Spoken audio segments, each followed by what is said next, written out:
আপনারা জানেন বিগত আমলের স্বৈরাচারী সরকারের আমলে আপনারা দেখেছেন ঢাকার শহরে আমাদের কেন্দ্রীয় নেতৃবৃন্দর আন্দোলন সংগ্রাম দেখেছেন। আজকে আমরা দোয়া মাহফিল, ইফতার মাহফিল আমরা অত্যন্ত আনন্দের সাথে ধন্যবাদ জ্ঞাপন করছি আজকের এই অনুষ্ঠানের প্রধান অতিথিকে, যিনি ওনার মূল্যবান সময় আজকে আমাদেরকে দিয়েছেন। আজকে আমাদের এই মঞ্চে উপবিষ্ট সাদিয়ানের বিশিষ্ট নেতা কাছের চেয়ারম্যান সাহেব, ৬ নং শাহজাহানপুর ইউনিয়ন তথা মাধবপুর সোনারগাঁওয়ের নেতৃবৃন্দ আছেন, সবার কাছে একটাই অনুরোধ, আমি বক্তব্য শেষ করে দিচ্ছি। এবং জিয়া এবং তারেক রহমান সাহেব দলের একমাত্র কাণ্ডারি, দলের থেকে যে নির্দেশ আসবে তারেক রহমানের নির্দেশ যেমন আজকে আমরা অক্ষরে অক্ষরে পালন করতেছি, যেমন আমরা আজকে দোয়া মাহফিল, ইফতার মাহফিল তারেক রহমানের নির্দেশ হচ্ছে। আমি নেতৃবৃন্দ থেকে বলবো, অনুরোধ করবো, তারেক রহমান যে নির্দেশ দিবে আগামীতে আমরা সেই তারেক রহমানের নির্দেশ অক্ষরে অক্ষরে আমরা পালন করব। সেই আশা ব্যক্ত এবং প্রত্যাশা ব্যক্ত করে আপনাদের সবার সুস্বাস্থ্য কামনা করে আমি আপনাদের কাছে বিদায় নিচ্ছি। সবাইকে ধন্যবাদ।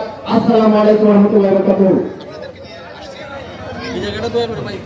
আজকের এই ইফতার দোয়া মাহফিলে আরো উপস্থিত আছেন হবিগঞ্জ বৃন্দাবন সরকারি কলেজের ছাত্র দলের সংগ্রামী যুগ্ম আহ্বায়ক হালিম ভাই। এছাড়াও আরো উপস্থিত আছেন চুনারঘাট উপজেলা ছাত্র দলের সংগ্রামী সাধারণ সম্পাদক বন্ধুধর মাহারুফ। এছাড়া আরো উপস্থিত আছেন চুনারঘাট পৌর ছাত্র দলের সংগ্রামী আহ্বায়ক। আজকের ইফতার দোয়া মাহফিলের সম্মানিত সভাপতি ও মাধবপুর চুনারঘাটের কৃতি সন্তান ও মাটিও মানুষের নেতা, রাজপথের নেতা, মাধবপুর চুনারঘাটের কৃতি সন্তান, বারবার নির্যাতিত জনাব মোহাম্মদ শামী আপা উপস্থিত আছেন। আমার চাইতাল ইউনিয়নের চেয়ারম্যান কাচ্চেদ ভাই উপস্থিত আছেন। বিএনপি অঙ্গ সংগঠনের নেতৃবৃন্দ, আপনারা জানেন বিগত আমলের স্বৈরাচারী সরকারের আমলে আপনারা দেখেছেন ঢাকার শহরে আমাদের কেন্দ্রীয় নেতৃবৃন্দর আন্দোলন সংগ্রাম দেখেছেন। বিগত আমলে তারা আপনারা